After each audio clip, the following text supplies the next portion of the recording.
Shiva Shambho, que possamos estar envolvidos na luz do Divino Ser. Prestamos nossas reverências aos pés de lótus de Shiva, Shidambareshwar Babaji e todos os mestres do amor-sabedoria, todas as consciências crísticas, todas as consciências búdicas, que nós possamos ter essas percepções muito refinadas, dos caminhos espirituais, os caminhos que nos conduzam de fato a uma comunhão conosco mesmo e com o divino que já está em nós. Certa feita, um monge budista de uma escola bastante ortodoxa, ele procurou Satyagurudeva e trouxe um questionamento para Satyagurudeva, onde ele declarava-se dentro desse caminho há mais de 20 anos, tentando realizar o Buda, quer dizer, a condição búdica, a condição de iluminação, sem lograr qualquer sucesso. Então ele diz: o que faço? Já estou há 20 anos nesse caminho e não tenho a realização de Buda. E Satyagurudeva disse a ele: então abandone o Buda. Aí ele ficou muito admirado com a resposta e falou: mas sem o Buda, no que se sustentará o meu esforço? E aí Satyagurudeva disse para ele: então abandona o esforço. Aí ele ficou mais admirado ainda e disse: mas sem o esforço, como eu avanço espiritualmente? Então, respondeu Satyagurudeva: abandone o eu.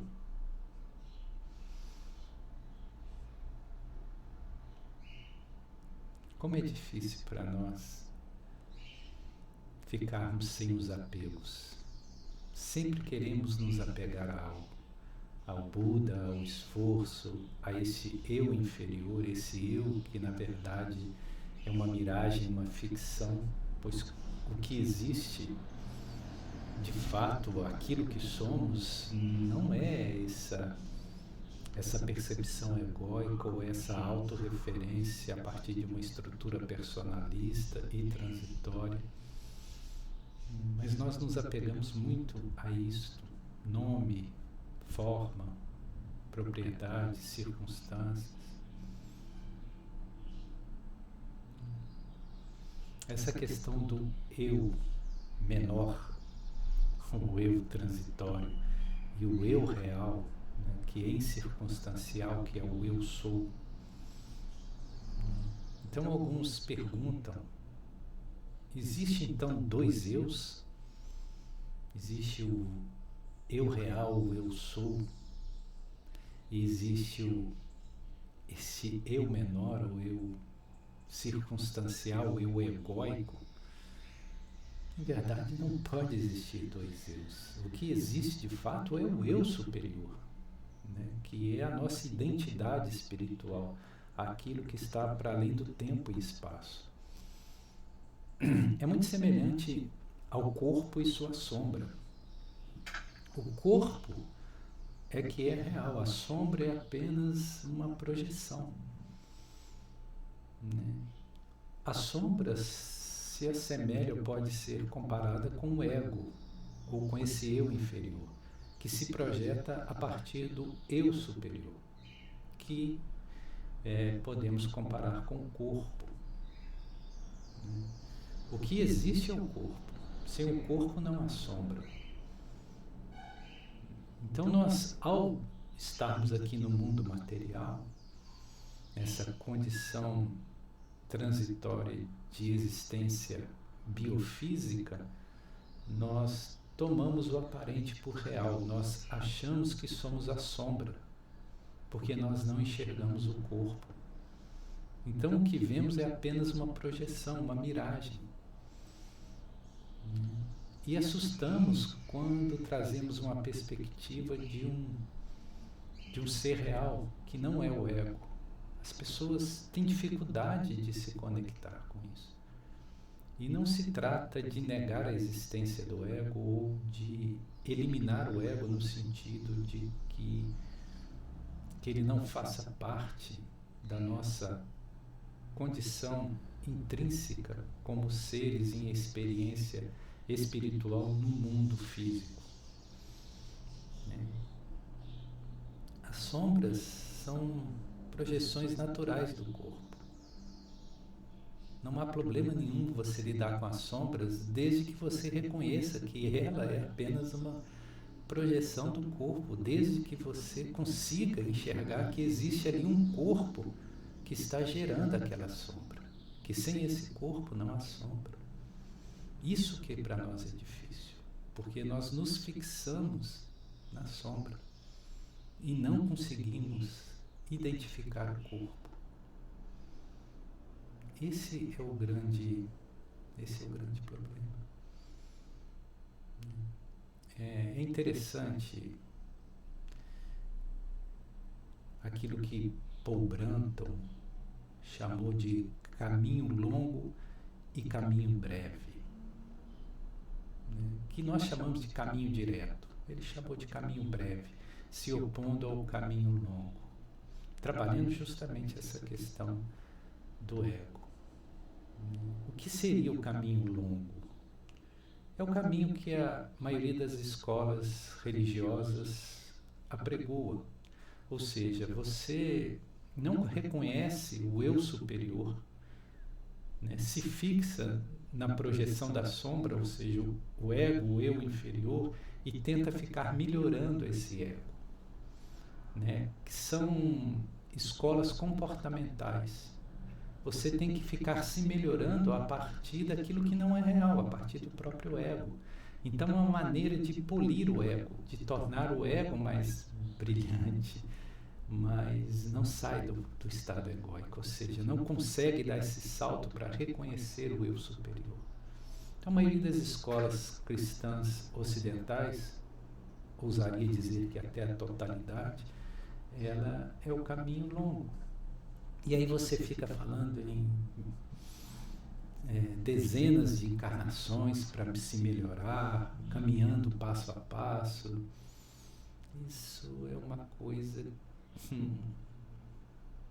é o caminho do esforço.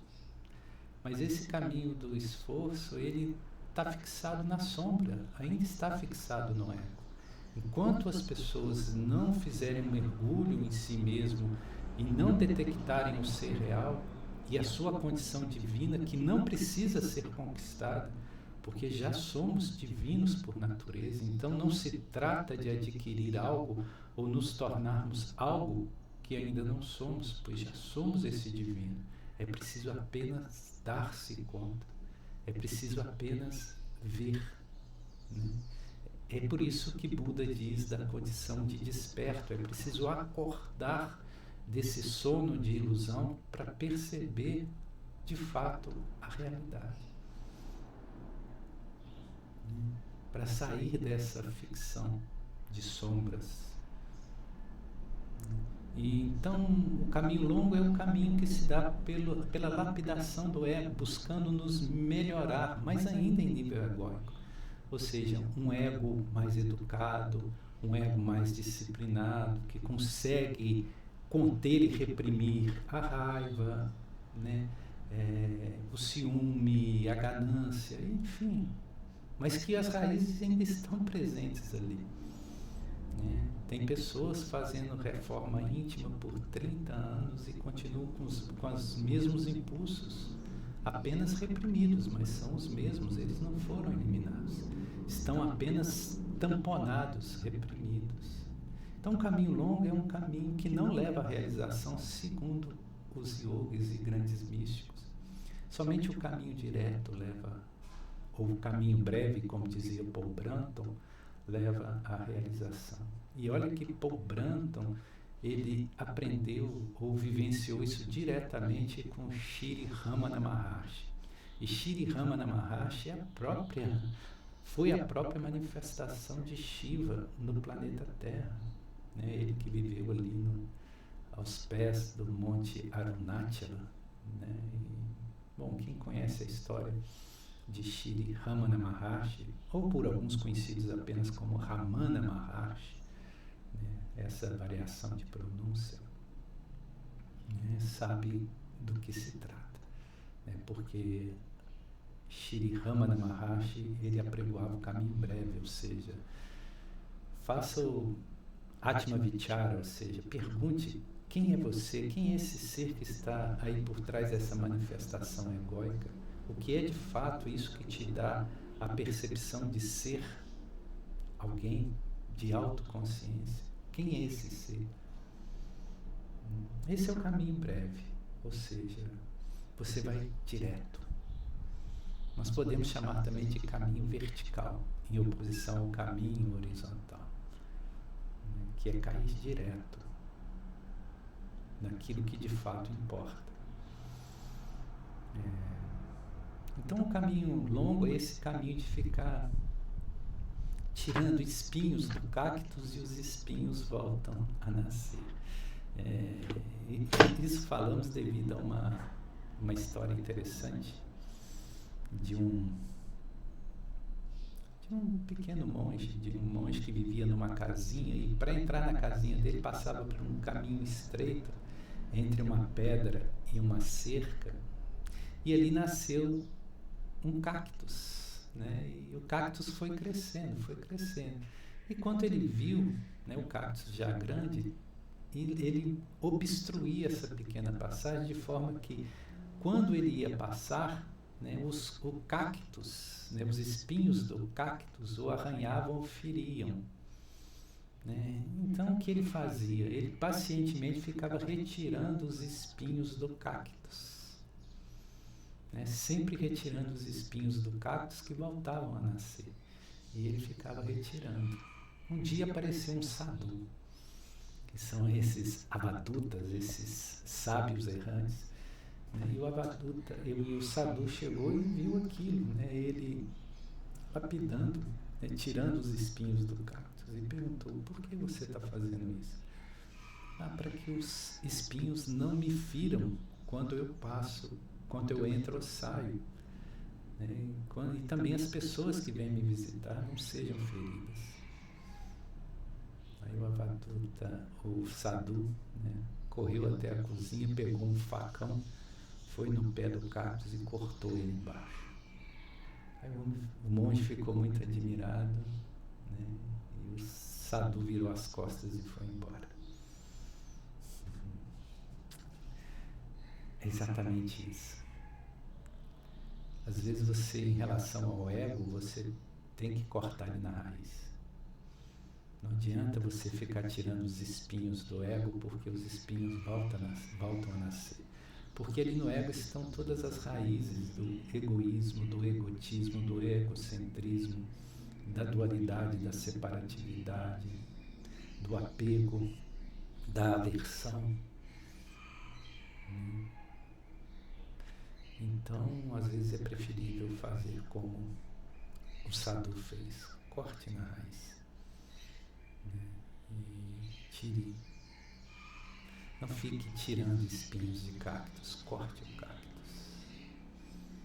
Esse é o caminho breve, esse é o caminho direto. Reconhecer a natureza do ego, reconhecer a natureza da mente, essa mente inferior, como essa mente nos traz sofrimento e perturbação, né? E através do discernimento viveka, né, com foco no presente, na presentificação, cortar.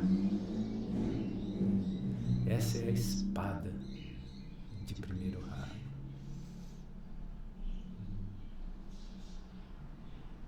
Mas o que a maioria das escolas religiosas faz é ficar pinçando espinhos sem perceber que você tem que ir na causa, você tem que cortar um cactus e não ficar pinçando espinhos que sempre vão voltar a nascer.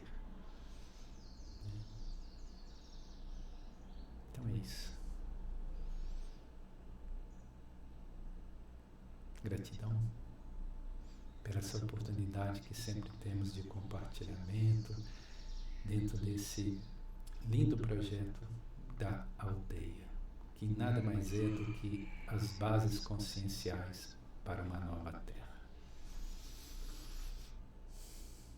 Shiva Shambho.